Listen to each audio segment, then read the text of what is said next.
Gloria al Señor. Sí, realmente la familia que es una elección, que es una escogitación voluntaria, son ustedes.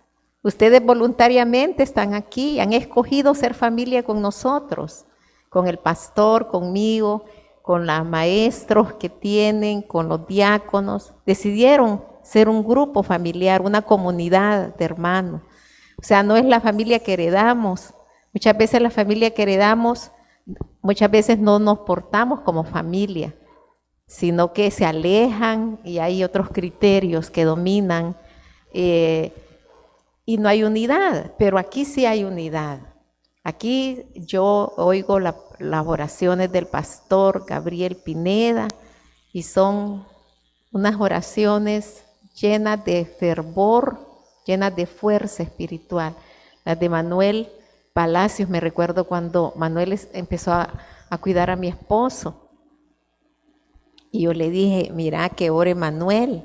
Y quizás por la juventud, él dijo, no, mejor que ora tú. No, le dije, que ore Manuel, le dije. Y nos sorprendió tanto cuando este chico abrió su alma, porque hay que abrir el alma, y empezó a orar de una manera tan impresionante que dijimos nosotros que el tesoro que cada uno tiene en cada alma, en cada espíritu, es maravilloso. Y así pasamos orando los 6 meses. Aquí todos los días orábamos juntos y orábamos a la hora de las comidas. Y así fue como esta iglesia se mantuvo abierta de par en par. Aunque físicamente las puertas estaban cerradas, pero estaba abierta porque los cielos se abrieron a favor de la iglesia. A los 3 nos dio COVID, al hermano Manuel, a Rosita y a mí, a los 3 nos dio. Y los 3 luchamos en oración y el Señor nos oyó y no nos pasó a más. No nos pasó a más. Y así hemos estado llorando por los que se murieron, pero llorando como una verdadera familia. Se llora el duelo. Y también nos hemos gozado con los que se quedaron, que Dios quiso que se quedaran, porque Dios ya tiene el día y la hora y la manera cómo nos va a sacar de esta tierra. Ante eso no hay medicina, no hay tratamiento, no hay nada más que la voluntad de Dios. Y el gran milagro que ha sucedido aquí es que Dios nos tiene con vida. Eso es el gran milagro que ha sucedido aquí. Cuando hemos visto que se han muerto seres amados, seres queridos, seres que están incrustados en nuestro corazón y nosotros hemos quedado con vida. Y eso es maravilloso. Así que, hermanos, vamos a hablar un poquito de lo que es la tribulación, de la persecución, y nos vamos a ir a ver lo que dice Jesucristo acerca de este evento. Este evento nace por la persecución, por la tribulación, por la destrucción, por la humillación que tuvo Israel. O sea que Israel fue invadida por uno de los 4 generales macedónicos de Macedonia, al norte de Grecia. Estos vienen de una dinastía de los Seleucidas, que es un general y rey Seleuco, y así se le llama la dinastía de este Antíoco Epifanes. Ellos fueron los herederos del gran imperio de Alejandro el Grande, el macedonio, ¿verdad? El hijo de Felipe y de Olimpia, que eran reyes de Macedonia. Ellos invadieron Grecia, sus padres, y dominaron Grecia. Y les encantó tanto la cultura griega que la tomaron como propia, la adoptaron como propia, porque ellos no eran griegos, eran del norte de Grecia, de una zona muy grande que se llama Macedonia, que Pablo estuvo ahí predicando, pues otro tema. Pero bien, no me quiero desviar con Pablo. El punto es, hermanos, que esto sucedió 300 años antes de la venida de Cristo. Ahora, 167 años antes de la venida de Cristo sucede este milagro, como 150 años después del gran imperio que llegó hasta la India, llegó al norte de Turquía, en Turquía, al norte de Israel, Turquía. Entonces, ¿dónde está ubicado este ejército que dominó Jerusalén, Israel, y que destruyó las cosas sagradas y santas que Dios había dado como herencia a Israel? Lo más santo de santo lo destruyeron esta dominación griega siria. Ellos se ubicaron en Babilonia, porque Alejandro el Magno murió en Babilonia. Él allí murió, nadie entiende, después de 10 años de ser el gran poderoso guerrero y que era el gran conquistador. Él muere en Babilonia, pero lo trasladaron, su cadáver lo embalsamaron y lo trasladaron, ¿verdad?, para el norte de África, pero llamamos Alejandría, donde después, posterior de este acontecimiento, hubo un gran milagro para toda la humanidad, porque 70 sabios de 70 habitaciones tradujeron del hebreo al griego la Sagrada Escritura, la Biblia, hasta Malaquías. Todo esto fue deseo de Alejandro el Magno, pero como dejó generales y a estos el poder se les subió a la cabeza, como el demonio así actúa, la soberbia y la altivez y la arrogancia viene insuflada por el infierno, pues este Antíoco, que se hizo llamar, Antíoco IV, se hizo llamar el Dios encarnado, el Dios hecho carne, el Dios que se revela como rey. Eso se llama Epifanía. Entonces él se hizo llamar Antíoco Epifanes, el Dios encarnado. Este Dios encarnado, ¿verdad?, levantó un ejército poderosísimo, invadió Egipto y dominó al imperio faraónico, al imperio egipcio. Posteriormente, él quiso dominar Israel y entró a Israel porque 150 años atrás Alejandro el Grande había entrado a Israel, pero no había dañado en lo absoluto a Israel. Alejandro el Magno se le postró, se le arrodilló al sumo sacerdote. Israel entró 300 años antes de Cristo, entró en una vida tan piadosa y tan santa que no permitió Dios, por la santidad del pueblo, que Alejandro el Magno destruyera Israel ni el templo. Todas las puertas de Jerusalén estaban abiertas, las 12 puertas, cuando entró el ejército invasor de Macedonia, de Grecia, que llevaban lo que era la cultura helénica. ¿Qué quiere decir eso? Que todo lo que muchas de las cosas que nosotros tenemos como cultura nuestra occidental vienen de Grecia. Roma toma esa cultura y también le gustó la cultura griega porque una cultura bastante avanzada. Por ejemplo, las Olimpiadas y todo eso. Cuando yo he ido a Grecia he visto exactamente dónde nacieron las Olimpiadas, en los gimnasios, en las artes, la escultura, la literatura, la matemática, la filosofía, los oradores, los poetas, los literatos. Todo el avance del mundo conocido de la época era Grecia. La mitología griega, también un montón de adoración a los dioses, ¿verdad? Es más, fíjese que cuando uno va a lo que es el mar Egeo, donde estuvo el apóstol Pablo y donde estuvieron algunos apóstoles, A uno le enseñan los guías dónde es el trono de Zeus, se puede imaginar, de allá, y nos enseñan la isla donde está el altar de Zeus, se puede imaginar 2300 años de dominación, que todavía se recuerda esta cultura, pues, y que el griego llegó a ser como el inglés ahorita, el idioma inglés.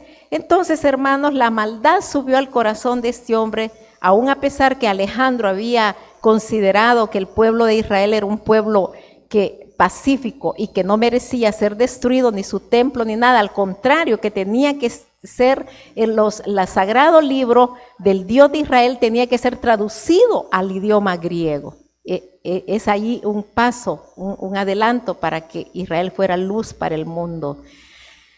Este hombre, hermanos, entra con este ejército y decide profanar, robar, violar, humillar. Era tanto la orden del rey Antíoco que decía, en todos los lugares altos me van a poner un altar para los dioses griegos. Y era orden. Entonces algunos judíos renegados en los altares sacrificaban a esos dioses por no morir. Todos los que estaban circuncidados tenían que dejar de ser circuncidados y los médicos pues de cirugías volvían a volverles a poner el prepucio a los judíos renegados. El día de Shabbat era prohibidísimo, no podían celebrar el Shabbat. El que celebraba Shabbat era totalmente muerto por espada. Familias enteras, hubo un Shabbat que murieron, según los registros, más de 1000 personas judías porque los encontraron celebrando el Shabbat. Si las mujeres a escondidas circuncidaban a sus babies al 8º día escondidos para ser los niños pactados del pueblo de Dios, llegaban los soldados sirios griegos del ejército de este hombre diabólico y les colgaban a los niños, los ahorcaban y les colgaban a los niños en los pechos de las mujeres y las hacían caminar por todas las calles hasta que se les podría el niño y las mujeres morían. Y yo podría pasarles diciendo, porque son 2 libros que están en la Biblia católica, no están en la Biblia judía, no están en la Biblia evangélica, están en la Biblia católica, donde hay 7 libros que se llaman deuterocanónicos, quiere decir segundo orden, donde está Macabeos 1 y Macabeos 2, y yo les podría pasar relatando muchas de las historias de esta época tan horripilante. Entonces, hermanos, aquí vemos una gran victoria. Sí, ellos fueron dominados. 3 años de dominio y que fue una destrucción total, pero esos 3 años fueron los causales donde rebalsó el dolor de los sacerdotes que habían huido a una ciudad que se llama Modín, que queda a 30 kilómetros de Jerusalén. Ahí los sacerdotes de la época, ¿verdad? Las tribus sacerdotal, que es la levita con la arónica, tenía una casta de un matatías que tenía 5 hijos y uno de ellos fue el que más se destacó con el sobrenombre de martillo. Entonces el Macabí es martillo. Judas Macabí. Ese fue el que organizó un ejército con muchos piadosos de varias ciudades, se pusieron de acuerdo y llegaron a ser 10,000 contra 60,000 y salieron huyendo estos demonios porque Dios así lo quiso. Salieron humillados este ejército que venía de Babilonia, era la base, pero de Babilonia este hombre lo habían puesto a reinar en lo que es Siria. En lo que es Siria, y de ahí, de la capital de Siria, fue que él vino a hacer ese destrozo a Israel. Tocó la niña de los ojos, tocó al Señor, y Dios se vengó y quedó derrotado, quedó destruido. Posteriormente, sabemos nosotros que vino el Imperio Romano a dominar esa zona ¿verdad? El Imperio Romano domina en el año 63 antes de Cristo, entra y ya Grecia ya había salido, ya no estaba, ya había salido huyendo de la zona y fue la dominación romana que duró unos 600 años la dominación romana, porque no se acabó de un solo Roma. Es más, en una, podríamos decir, en una referencia espiritual profética, el Imperio Romano todavía está vivo, ¿verdad? Los pies de barro con hierro está vivo, y ese es el imperio que va a destruir la piedra, no cortada con mano de hombre, sino que cortada por Dios mismo, va a destruir la estatua. Todavía está vivo el Imperio Romano. Eso es lo que estamos viendo, porque son los 4 imperios y el 5º imperio es el del Mesías. Entonces, hermanos, Jesucristo habló sobre este tema y se lo voy a dar en Mateo 24, 15, dice: por tanto, cuando veáis en el lugar santo la abominación desoladora de que habló el profeta Daniel, el que lee entienda. Entonces vamos a ir al profeta Daniel y vamos a entrar en lo que son las 70 semanas de Daniel, que ustedes las han oído mencionar tanto, y vamos a ver en el Daniel 9, del 22, del 20 en adelante, pero vamos a entrar al 27. Y por la otra semana confirmará el pacto con muchos, y en la mitad de la semana hará cesar el sacrificio y la ofrenda.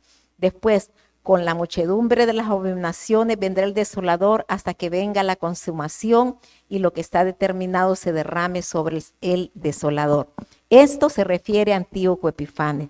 Pero como las profecías de Dios se han dado y se vuelven a repetir para los últimos tiempos, es por eso que esto ya había pasado. Cuando vino Cristo ya había sucedido esta abominación desoladora, pero va a volver a suceder porque escrito está, hermanos, que esto va a volver a pasar, y para eso tenemos el libro de Apocalipsis para confirmar esta palabra que está en el profeta Daniel. Pero, hermanos, lo bello de todo esto, quiero cerrar pues con algo glorioso, con algo que es digno de celebrarse como se celebra la victoria en Cristo Jesús en nuestra vida.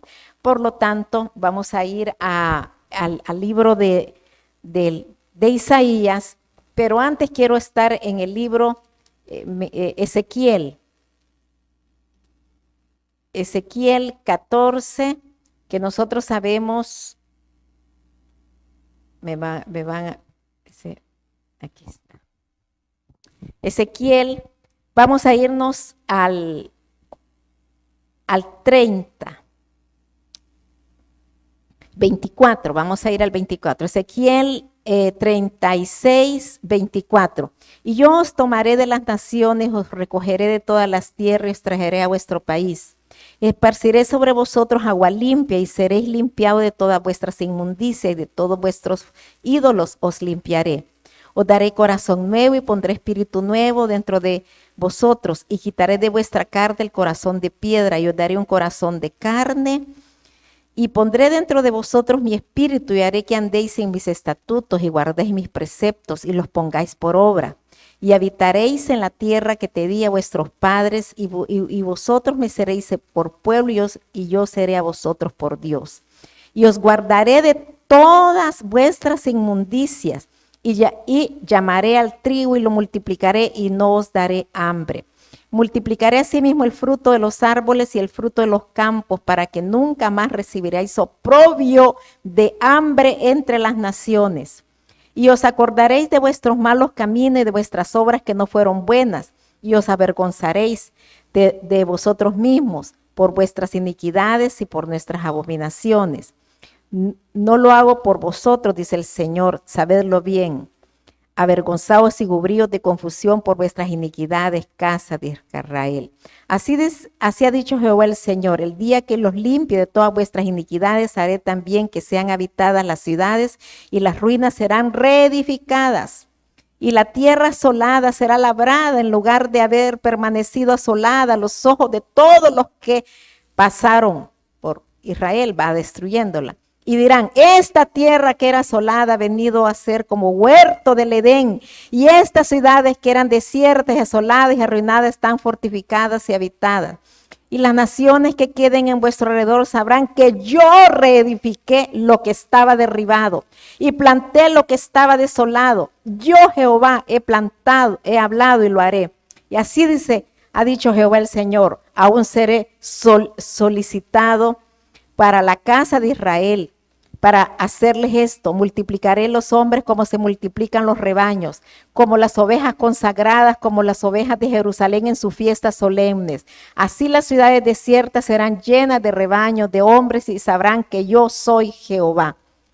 Hermanos, Isaías 66 también tiene maravillas para Israel. Es para Israel, no es para Rusia ni para Siria, no es para nada de eso, es para Israel. Y dice, Isaías 66 dice, 66, 14. Y veréis y se alegrará vuestro corazón y vuestros huesos reverdecerán como la hierba. Y la mano de Jehová para con sus siervos será conocida y se enojará contra sus enemigos. Porque he aquí que Jehová vendrá con fuego y sus carros como torbellino para descargar su ira con furor y su represión como llama de fuego. Porque Jehová juzgará con fuego y con su espada todo hombre y los muertos de Jehová serán multiplicados. Los que se santifican, los que se purifican en los huertos unos tras otros, los que comen carne de cerdo y abominación y ratón juntamente serán talados, dice Jehová, porque yo conozco sus obras y sus pensamientos. Tiempo vendrá para juntar todas las naciones y lenguas y vendrán y verán mi gloria y pondré entre ellos señal y enviaré de los escapados de ellos a las naciones, a Tarsis, a Fut, a Lud, que disparan arco, a Tubal y a Javán y a las costas lejanas que no oyeron de mí, ni vieron mi gloria, y publicarán mi gloria entre las naciones. Y traerán, esto yo lo he visto, y traerán a todos vuestros hermanos de entre las naciones, por ofrenda a Jehová, en caballos, en carros, en literas, en mulos, en camellos, a mi santo monte Jerusalén, dice Jehová, al modo que los hijos de Israel traerán ofrenda en utensilios limpios a la casa de Jehová. Y tomaré también de ellos para sacerdotes levitas, dice Jehová, porque como los cielos nuevos y la tierra nueva que yo hago permanecerá delante de mí, dice Jehová, así permanecerá vuestra descendencia y vuestro nombre. Y en mes, en día de reposo vendrán todos a adorar delante de mí, dice Jehová, y saldrán y verán los cadáveres de los hombres que se rebelaron contra mí, porque su gusano nunca morirá, ni su fuego, el infierno, nunca se apagará, y serán abominables a todo hombre. Hermano, yo tengo más citas bíblicas, pero sabemos que son 8 días de fiesta, 8 días de alabanza y de gloria y de saber que sí es cierto, hay sufrimiento, sí ha habido abominación, sí hay abominación todavía, sí hay persecución, pero una cosa les digo, Israel es una superpotencia mundial.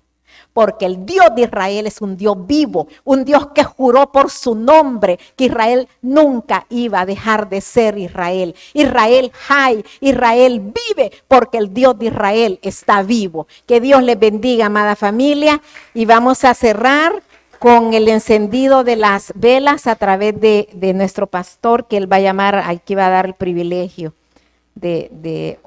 estamos así con las 2 velitas. Hoy vamos a encender la velita 3. Amén. Qué lindo poder en esta noche estar en esta celebración. Todos somos un milagro en las manos de nuestro Dios. Todos estamos agradecidos porque por la misericordia de Él es que vivimos y existimos hasta este momento. Así es que gracias, hermanos, por estar aquí. Yo sé que muchos queremos estar aquí, pero estamos guardando las precauciones debidas del caso, ¿verdad? Vamos a invitar a nuestra hermana, a una niña, porque en este tiempo son los niños que encienden las luces. Vamos a invitar a Dulcita. Anoche quería ver a su tía y hoy la vino a ver. Así es que vamos a encender, vaya cosa, como hizo anoche, ¿verdad? Cuando encendió la velita, ore antes de encender la velita. Señor Jesús, te damos gracias por este día que nos has dado. Bendice a mi papá y a mi mamá y a mi abuela. Amén. En su nombre, En el nombre de Jesús. En el nombre de Jesús, encendemos encendemos la vela la vela de la Hanukkah. de la Hanukkah. Amén. Bueno, gracias, Dulcita. Sí. Bueno, les agradecemos a usted por haber estado en sintonía con nosotros. Gracias por su presencia a través de las redes sociales. Que el eterno Dios les bendiga. Shalom.